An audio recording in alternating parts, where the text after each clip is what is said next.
Welcome to Wisdom for the Present, where we take ancient truth and bring it into clear, modern understanding. This episode uses AI-generated narration based on human-researched and written material. Glad to be here for this one. Yeah, so I want you to just imagine something for a second. You're walking hundreds of miles through this just brutal, unforgiving desert, right? Right, just absolute heat and dust. Exactly. And you're trying to get back to your childhood home, and you've been holding on to this specific dream of returning for, decades. Decades of waiting. But when you finally arrive, what you find is it's a pile of charred, unrecognizable rocks. I mean, the economy is completely dead. And your neighbors, they're not exactly throwing you a welcome back party. No, they're intensely hostile. And so for the next 10 years, you're just trying to clear the rubble, You're trying to rebuild, but you're making absolutely zero progress. Which is just soul-crushing. Completely. You are utterly just bone-wearingly burned out. And the question is, what do you even do in that situation? It's an almost impossible scenario to wrap your mind around, honestly.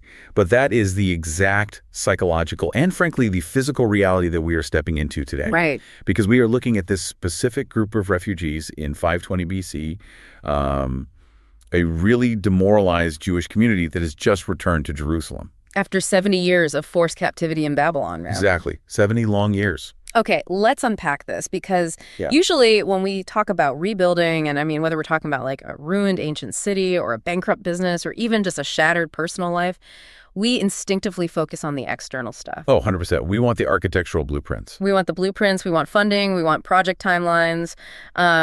We want to see tangible bricks actually rising from the dirt, Right. We want measurable metrics. But we are doing a deep dive into ancient visionary literature today, specifically the first 8 sections of the book of Zechariah. And this text, it flips that entire paradigm upside down. It really does. It completely ignores the architectural schematic, which is so counterintuitive. Totally. Instead, you've got this young prophet, Zechariah, and he brings this deeply depressed community a series of just wild, vivid, almost surreal night visions. Yeah, they're like fever dreams, honestly. They are. And the entire focus shifts away from the external architecture and straight into the internal landscape. Yeah. He is essentially arguing that you cannot rebuild the physical structures of your life until you address the unseen, the internal forces that make building possible in the first place. And so that's our mission today. We want to mine this text for those internal blueprints. We're going to extract the practical wisdom, the moral insight, and the real-life application from this deeply visionary material. Because it applies so perfectly today. It really does. We're moving from the absolute depths of obscurity and despair all the way to a vision of a genuinely flourishing society. It's quite the journey. So we're going to explore, how to detect hidden help when you feel invisible, how to disable your inner critic, which is a big one, where to find actual sustainable energy when you're totally burned out.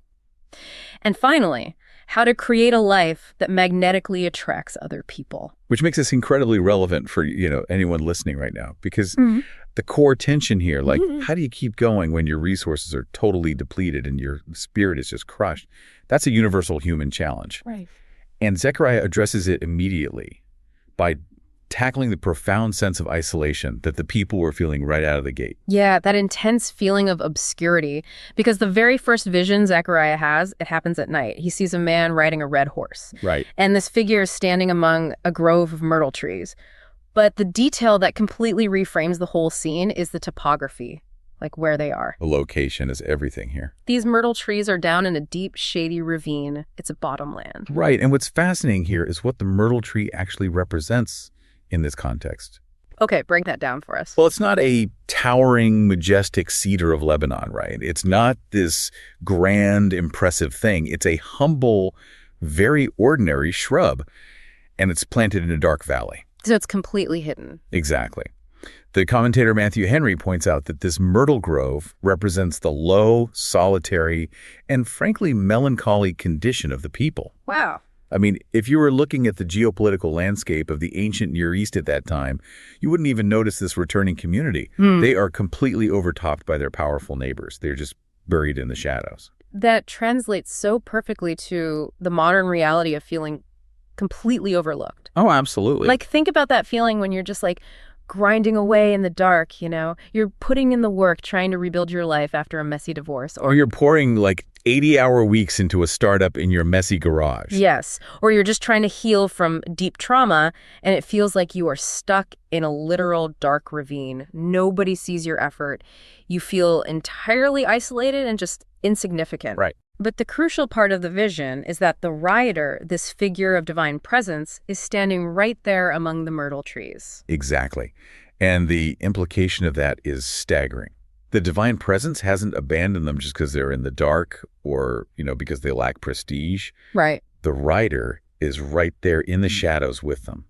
It suggests that just because progress is hidden or just because your current state is obscure and unglamorous, it doesn't mean that ultimate reality or divine providence is absent. It's like a sort of ambush of grace waiting down in the bottomland. That's a great way to put it. But I gotta say, I want to push back on how comforting that actually is in the moment. Okay, why? Because behind this rider is an entire patrol of horses, red, speckled, and white, and they report back that the rest of the world is sitting still and at rest. Right. The patrol's report. Right.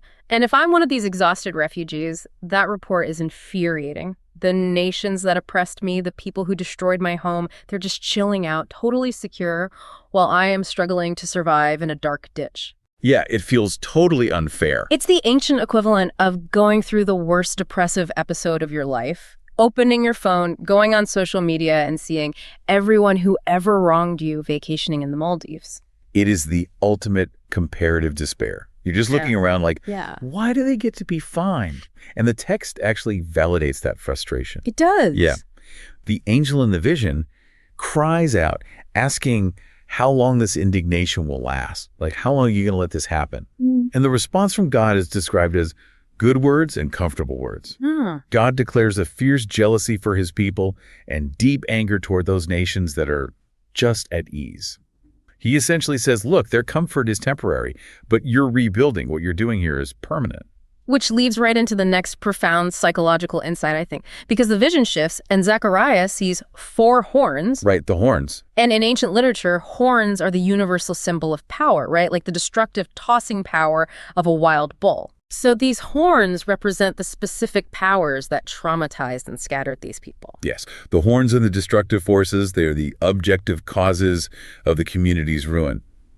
But immediately after showing the prophet the horns, the vision introduces 4 craftsmen, or blacksmiths, depending on how you translate the ancient Hebrew. And when Zechariah asks what these craftsmen are doing, the answer is that they have come to terrify and cast down the horns. Right. And I want to linger on this mechanism for a second because it's brilliant. A horn is a raw brute force of nature. But a craftsman, that's a trained artisan with specific tools. They know exactly what they're doing. Right. For every brute force that tears your life down, there is a restorative force with the exact specialized skills needed to dismantle the opposition. If there are 4 horns, there are 4 craftsmen. The math matches perfectly. It really does. And if we connect this to the bigger picture, it's a deeply hopeful statement about resilience and recovery. Because when we face overwhelming destructive forces, whether those are external enemies destroying our business or internal forces like severe anxiety or depression, it always feels like the horns are invincible. It feels like they're just going to gore you to death. Right. But this vision insists on a corresponding restorative capacity. The craftsmen today might be specialized therapists or, new mentors, medical interventions, or specific coping mechanisms you learn. So they're targeted. Exactly. They are the targeted tools designed to heat, bend, and break the iron of what traumatized you. You aren't just left alone with the horns. That reframes trauma entirely. Like, the craftsmen are already on the scene, but, once you realize you have help, you actually have to start building. You do. And this is where the text gets incredibly counterintuitive. Zechariah sees a man with a measuring line, and he's heading out to measure Jerusalem so he can build physical walls. Which seems like the right move. It makes total logical sense. You are a vulnerable refugee community surrounded by enemies. Step 1, build a massive defensive wall. But an angel intercepts the man and stops him. Yeah, the angel stops the architectural planning dead in its tracks. He says, Jerusalem shall be inhabited as towns without walls for the multitude of men and cattle therein. For I, saith the Lord, will be unto her a wall of fire round about, and will be the glory in the midst of her. Okay, I have to challenge this logic. Go for it. In the reality of the ancient Near East, a city without walls is just a target. It's terrifyingly vulnerable. It sounds like suicide, honestly. It's the equivalent of leaving your front door wide open, posting your bank account passwords online, and just like hoping the universe protects you. Why would anyone intentionally choose to live without defensive walls when they've literally already been conquered before? Because walls, by their very nature, restrict growth. That is the fundamental paradox of defensiveness. In the ancient world, yes, a wall kept the invading armies out, we all know that. But it also put a hard physical limit on your population and your economy. Oh, I see. Right? Yeah. If you build a rigid wall, you can only expand so far before you literally run out of room and suffocate yourself. So the vision is telling this traumatized community that their future holds such explosive, abundant growth that physical walls would actually choke their potential. Oh, wow. I never thought about it mathematically like that. So the energy and space required for self-protection actually limits your capacity for expansion. Precisely. And think about how this applies psychologically. Yeah, definitely. If you've been deeply hurt, your first instinct is to build an emotional wall. You adopt a defensive posture. You refuse to trust new partners. You micromanage your employees. You stop taking creative risks. You're just trying to survive. Right. And those walls might successfully keep the pain out, but they absolutely keep the joy, the collaboration, and the growth out as well. True security, the text is arguing, cannot come from rigid external barriers. It has to come from a dynamic internal source, what the text calls the wall of fire, and the glory in the midst. So here is a very practical reflection for you listening right now. Where in your own life are you building defensive walls that are secretly suffocating your growth?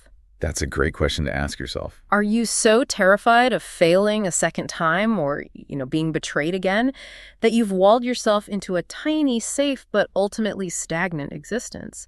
Because the challenge of this ancient wisdom is to cultivate such a profound inner security that you can afford to live without those restrictive barriers. You can't build a massive, thriving life if your primary daily objective is just patrolling your perimeter. And that transition from external defense to internal security perfectly sets up the next major obstacle in the text. Oh, yeah, because if you drop your walls, you actually have to look at yourself. Right. And the scene dramatically shifts from the city streets to a celestial courtroom. Yes, the courtroom scene. We are introduced to Joshua, the high priest. And in this context, he's the avatar for the entire community. He represents them before the divine judge. And he is standing on trial. And the imagery here is so vivid and, frankly, intensely uncomfortable.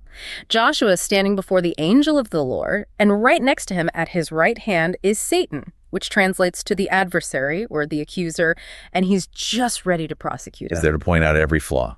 Exactly. But the most critical detail is Joshua's wardrobe. He is dressed in filthy garments.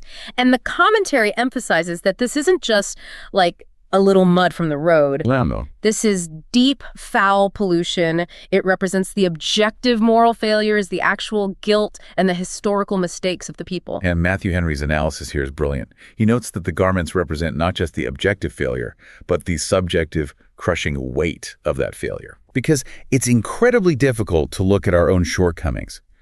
Modern listeners, we often bristle at ancient theological words like sin or filth.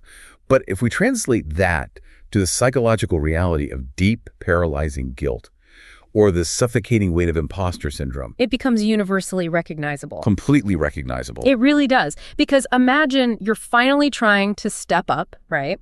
You want to lead your family well. You want to launch that new project. You want to rebuild.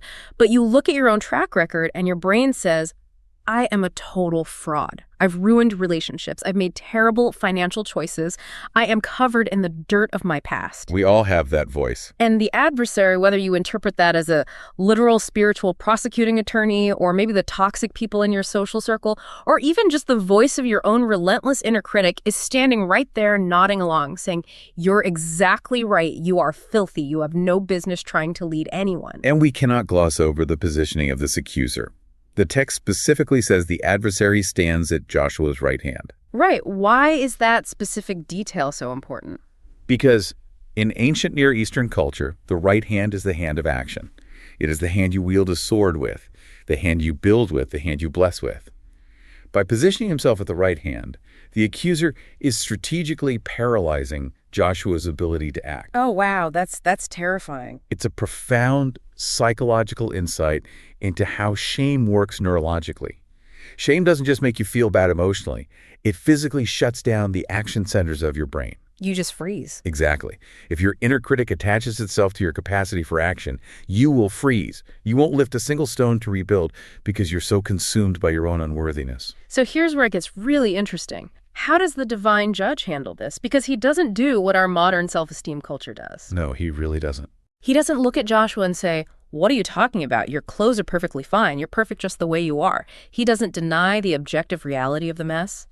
Instead, God rebukes the accuser and points to Joshua, saying, "Is not this a brand plucked out of the fire?" That right there, that is the pivotal turning point of the entire narrative.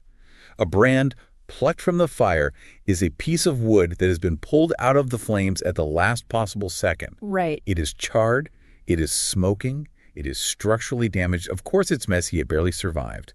But God completely shifts the metric of judgment here. How so? He says to the accuser, "You are fixating on the soot and condemning him.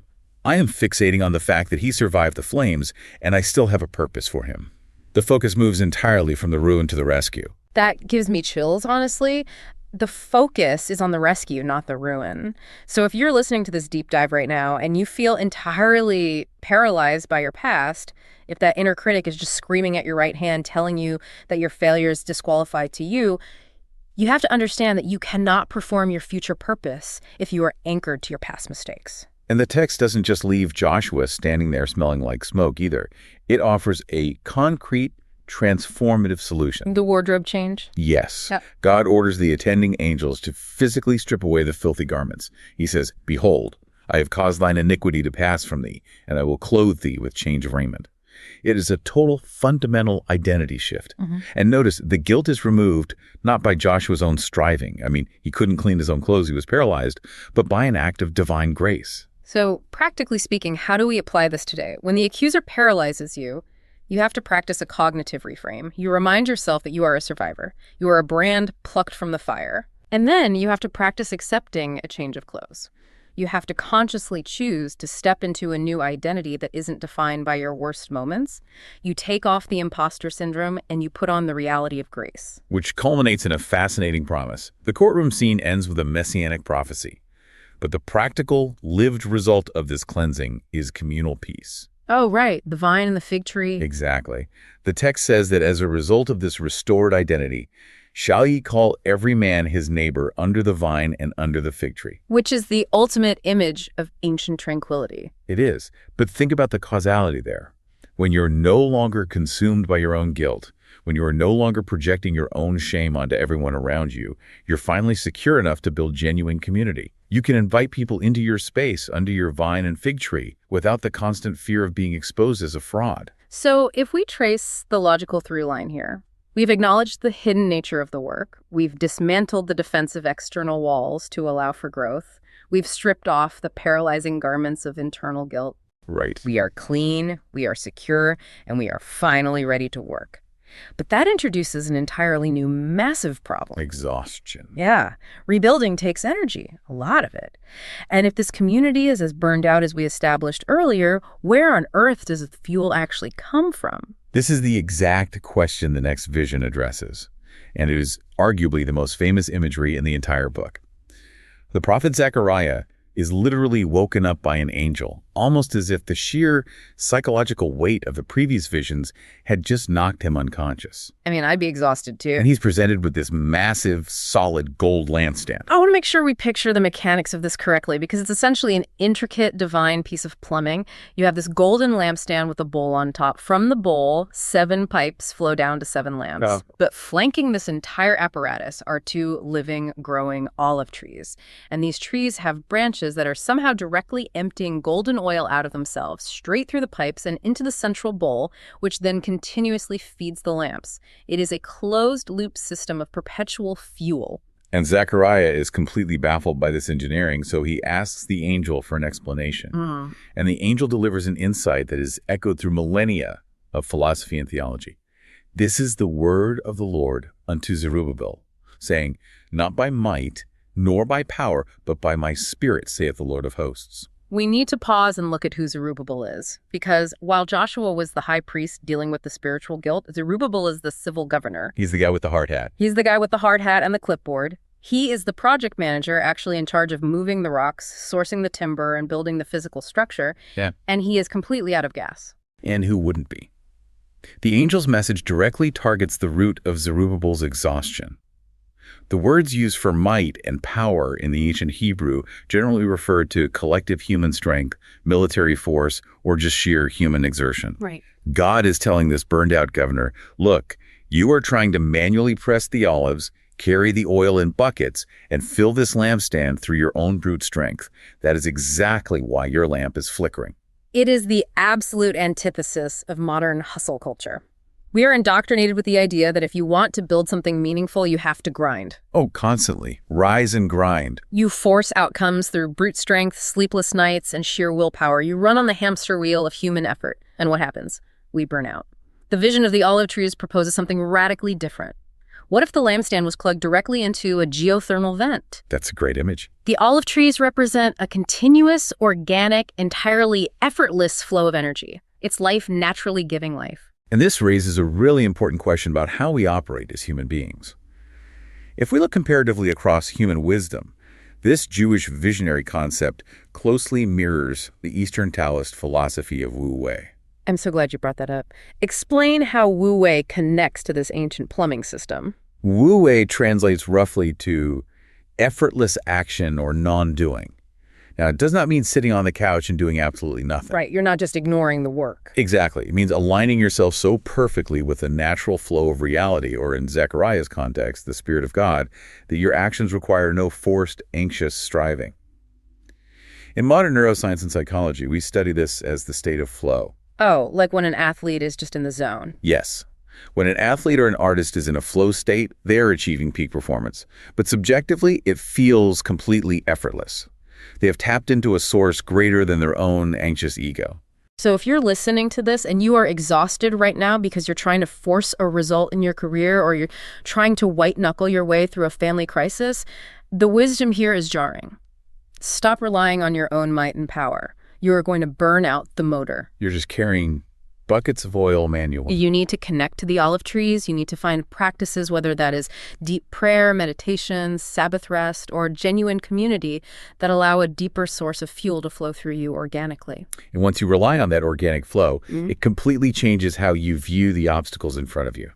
The angel turns to the massive pile of rubble in front of the governor and says, "Who art thou, O great mountain? Before Zerubbabel thou shalt become a plain." Wow.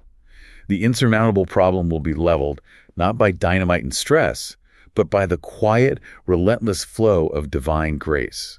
The angel promises that Zerubbabel will eventually lay the capstone, the final completing stone of the building, while the people shout, "Grace, grace to it." But getting to that capstone requires overcoming one of the most insidious psychological traps of any long-term project.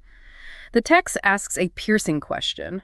For who hath despised the day of small things? This is such a common trap. Let's set the scene here. The older generation in this community actually remembered King Solomon's original temple before it was destroyed. It was an architectural marvel covered in gold, just absolutely glorious.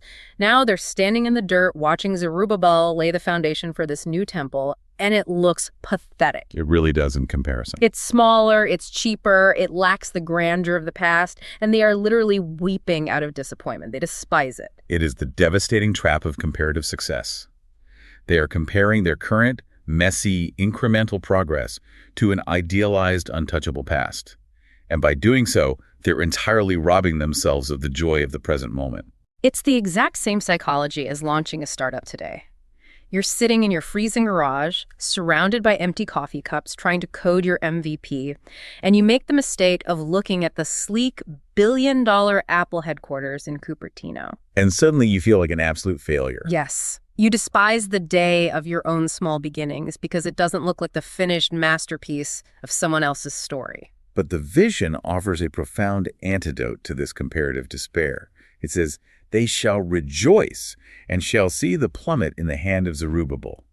A plummet, or a plumb line, is a very simple ancient tool, just a weight on a string used by a mason to ensure that one single brick is laid perfectly straight. So the key to surviving the day of small things is extreme myopia. You have to aggressively narrow your focus. Stop staring at the mountain of work left to do. Stop comparing your messy foundation to someone else's skyscraper. Look at the plumb line in your own hand. Focus entirely with deep mindfulness on laying this specific brick straight today. Just lay the brick. It's a brilliant grounding technique. However, as we transition from this deeply comforting wisdom, the visionary sequence takes a very sharp and, frankly, a very dark turn. It really does. We are moving from the organic flow of the olive trees into visions of severe judgment and structural house cleaning. Yeah, the tone shift is violent. Zechariah looks up and sees a flying roll, essentially a massive unrolled scroll flying through the sky. And the dimensions are given. It's 20 cubits long by 10 cubits wide. That is roughly 30 feet by 15 feet. It is the size of a modern highway billboard just hovering in the air. And this flying billboard has a curse written on both sides of it. The angel explains that this curse is specifically targeting two types of people in the community: the thief and the one who swears falsely, the perjurer. Yeah, okay. The text says this curse will enter the house of the thief, and it will remain in the midst of his house, and it will literally consume the timber and the stones until the house completely collapses. And as if that isn't intense enough, immediately after the flying scroll, Zechariah sees an ephah, which is a large measuring basket used for commerce. The angel points to it and says, "This is their resemblance through all the earth." Then the lead cover of the basket is lifted, and there is a woman sitting inside it. And the angel declares, "This is wickedness." Yeah. And he aggressively shoves her down into the basket, slams a heavy lead weight over the mouth of it, and then two women with stork wings fly the basket away to Shinar, which is Babylon. It is undeniably unsettling apocalyptic imagery. I am going to push back hard here because we just spent the last 40 minutes talking about flow states and grace-leveling mountains and divine empathy for our burnout, and suddenly God is sending a 30-foot flying billboard of curses to crush people's houses and shoving women into baskets with lead weights. I know, it feels like a totally different book. How do you reconcile these two entirely different temperaments of the divine? It feels like we just dropped into a horror movie. I completely understand the whiplash. And this is where we have to exercise real interpretive discernment. As modern listeners, we instinctively recoil at the idea of divine wrath or severe punitive judgment. Absolutely. But we have to look past the ancient apocalyptic special effects and ask, what is the text actually targeting here? It is not targeting weakness. It is not targeting burnout. It is specifically targeting the thief and the perjurer. So it's targeting economic and judicial exploitation? Precisely. It is targeting those who exploit their neighbors economically, the thief, and those who corrupt the justice system with lies, the perjurer. The enduring wisdom beneath this terrifying imagery is God's absolute, uncompromising intolerance for systemic injustice. I see. You cannot build a flourishing society. You cannot have the peace of the vine and the fig tree if exploitation is allowed to rot the foundation. Okay, that makes sense. Grace for the weary is entirely different from a free pass for the corrupt. Exactly. And Matthew Henry points out a profound structural truth regarding the curse that consumes the timber and stones. It reveals that the rot of hidden unethical behavior will eventually collapse even the most robust structure. You can build a massive corporate empire, you can engineer a seemingly perfect family image, but if it is built on fraud, theft, or deceit, the ethical rot is structurally fatal. It will consume itself from the inside out. You see this all the time in modern business. Think of Enron or the FTX collapse or any massive fraud case.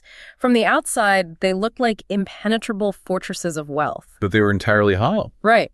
But the curse of their own deceit entered the house and consumed the timber and stones until the whole thing pancaked. And what about the lead weight on the basket? Why such an emphasis on the heaviness of the lid? The lead weight signifies that true justice must have gravity. Wickedness, systemic exploitation, has a tendency to try and escape, to reinfect the society. The heavyweight ensures that the wickedness is contained and forcefully removed from the community, sent back to Babylon, which is the symbol of pure human hubris. It's a stark reminder that true grace isn't a license for corruption. Real peace requires a clean house. And right after the house is clean, the visions zoom out to a cosmic scale. Zechariah sees 4 chariots pulled by different colored horses bursting out from between 2 mountains, but the text explicitly notes a bizarre metallurgical detail.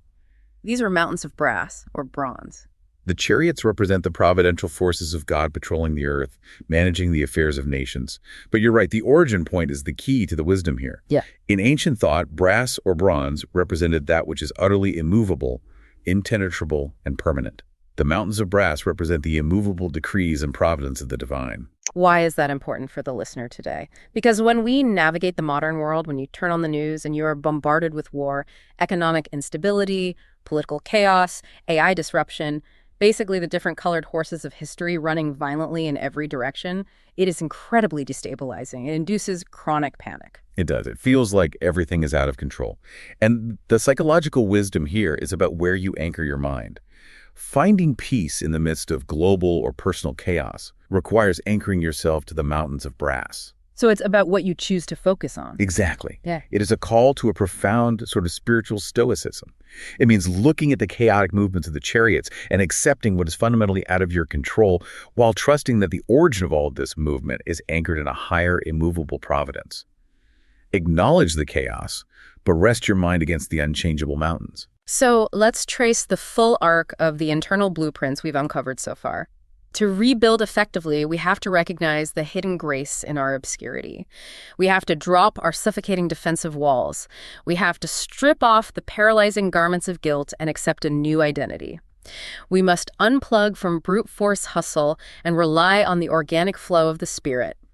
We have to use the plumb line to focus on small beginnings, root out any systemic exploitation in our lives, and anchor our anxiety to the unchangeable mountains. Which is an incredibly comprehensive philosophy of rebuilding. And beautifully, the text now shifts gears entirely. It moves out of the realm of surreal, cosmic night visions and drops us straight into a very practical, real-world, bureaucratic scenario. Right, so 2 years have passed since Zechariah had these visions. The rebuilding of the temple, fueled by all this new insight, is actually making physical progress.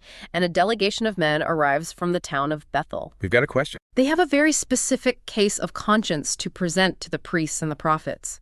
For 70 years, while they were exiles in Babylon, the Jewish people had observed specific, solemn months of fasting and weeping to commemorate the destruction of Jerusalem.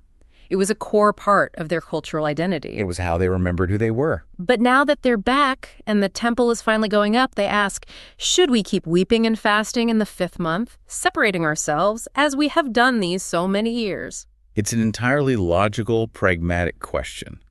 Do we keep the old religious traditions alive, even though our circumstances are changing? But the response they get from God, delivered through Zechariah, is absolutely piercing. It really cuts deep. He doesn't give them a simple yes or no regarding the calendar. Instead, he asks a question that cuts completely past their behavior and dissects their underlying motives. He says, "When you fasted and mourned, did you at all fast unto me, even to me? And when you did eat and when you did drink, did not ye eat for yourselves and drink for yourselves?" It is a devastating surgical critique of performative religion and virtue signaling. God is essentially saying, you've been rigorously keeping this ritual for 70 years, but let's be honest about who the audience was.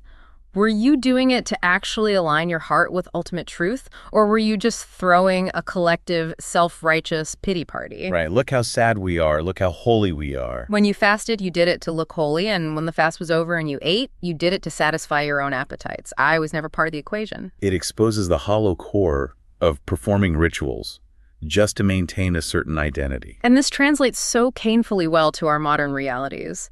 We all have our own versions of these rituals today.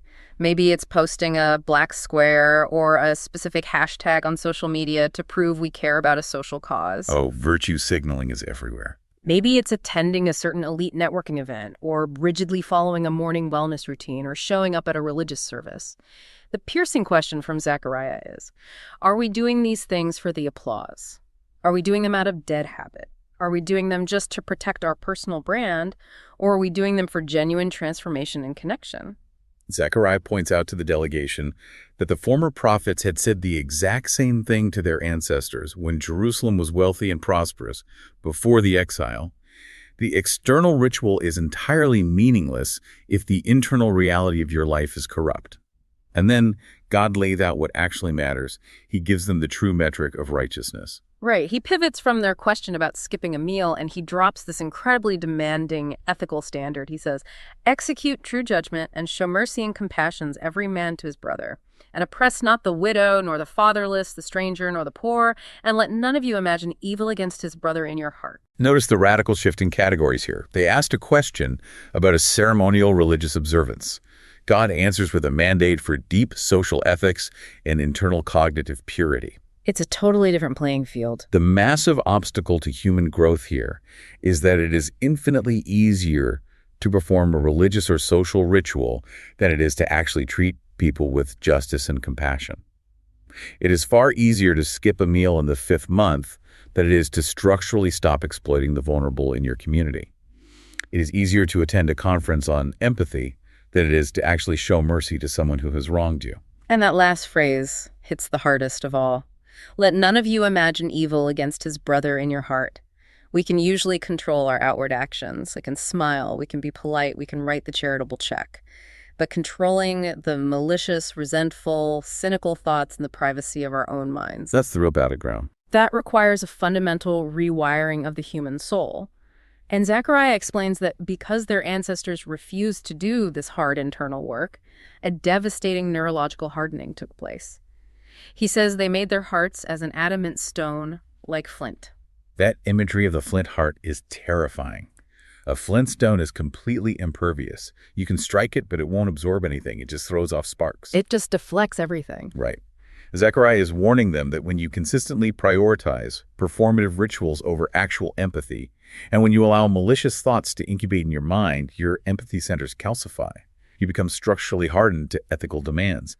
And historically, because they became like flint, they were shattered and scattered by a whirlwind of historical consequences. It's a very stark warning. You can rebuild the physical walls of your city, you can reestablish your economy, you can perform all the correct rituals, but if your heart is an adamant stone toward your neighbor, your society will eventually fracture again. The rot will consume the timber and the stones. But beautifully, Zechariah does not leave them with just a severe historical warning. The deep dive concludes with a massive crescendo. After the warning, God promises to return to Zion, and he gives them a vivid, highly specific picture of what this restored, thriving city will actually look like. And the metric used for this flourishing city is completely unexpected. The text says, "There shall yet old men and old women dwell in the streets of Jerusalem, and every man with his staff in his hand for very age. And the streets of the city shall be full of boys and girls playing in the streets thereof." The imagery is stunning in its profound simplicity. I marvel at this. Think about how we measure the success of a nation or a city or even a corporation today. What are our metrics? GDP, stock prices, quarterly earnings. Exactly. We look at GDP growth, we look at the Dow Jones Industrial Average, we measure military might, technological innovation, the number of skyscrapers piercing the skyline, or the valuation of tech unicorns. But Zechariah says, you want to know if a society is truly, genuinely flourishing, go look at the streets. Are the elderly safe enough, supported enough, and integrated enough to sit outside in public, living out their full, natural lifespans with dignity? And the kids. And are the children safe enough and free enough from economic exploitation to simply play in the public squares without fear? It is the ultimate metric of safety for the most vulnerable members of the human family. A society that protects, values, and makes space for its elders and its children, allowing them to exist in public spaces with joy and absolute security, is a society that has achieved true structural peace. Zechariah is defining success not by accumulated wealth, but by communal well-being. And it is only when this deep structural well-being is achieved that the answer to their initial question about fasting is finally resolved. Because God says that the fasts of the 4th, 5th, 7th, and 10th months, all those days of weeping and mourning, will naturally, organically become joy, gladness, and cheerful feasts. The sadness literally turns to joy. The days of mourning will be transformed into massive community-wide celebrations. But there is a condition attached to this transformation. Therefore, love, truth, and peace. The transformation from a society of fasting and mourning into a society of feasting and joy is not a magic trick. It is the natural byproduct of a community that genuinely loves truth and peace and backs that love up with ethical action. Right. And when a community actually lives this way, when they drop their defensive walls, deal with their inner guilt, tap into the effortless energy of the spirit, stop exploiting people, and protect the vulnerable, it creates a cultural magnetism that is absolutely impossible to ignore. Which leads directly to the closing vision of this entire section, and it is such a powerful cinematic image. The text says that in those days, 10 men shall take hold out of all languages of the nations, even shall take hold of the skirt of him that is a Jew, saying, We will go with you, for we have heard that God is with you. It's an image of desperate, undeniable attraction. Yeah. People from entirely different cultures, speaking different languages, with completely different backgrounds, recognize that this specific community has found the actual secret to human flourishing. They see the proof. Notice, they aren't being conquered by military force. They aren't being coerced by economic pressure. They are being drawn by the evident, tangible presence of peace and divine connection. They physically grab the sleeve, the skirt of the garment, because they are desperate to participate in that kind of life. So, I want to leave you with a highly practical but deeply challenging question. Look at your own life. Look at how you run your business, how you manage your family, how you handle your personal recovery. Are you cultivating a life of such fierce integrity, such profound internal peace, and such evident connection to a deeper source of energy that people from entirely different walks of life look at you and want to grab your sleeve? That's the real test. Do people look at the way you handle stress and say, I want what you have, I want to go with you? Because that is the ultimate test of whether we are truly rebuilding our lives on the right foundation. It is an incredibly high standard, but it is the natural, inevitable outcome of the entire blueprint Zechariah has laid out for us. You don't get people grabbing your sleeve because you built a high, intimidating defensive wall. You don't get it by grinding yourself into exhaustion. You get it because you did the hard internal work to become a city of truth. So what does this all mean? The entire journey of these ancient visions is about the hard, necessary migration from external ruins to internal renewal. If you want to rebuild your world, you cannot start with the bricks. You have to start by accepting that divine help is present even when you are hidden in the shadows.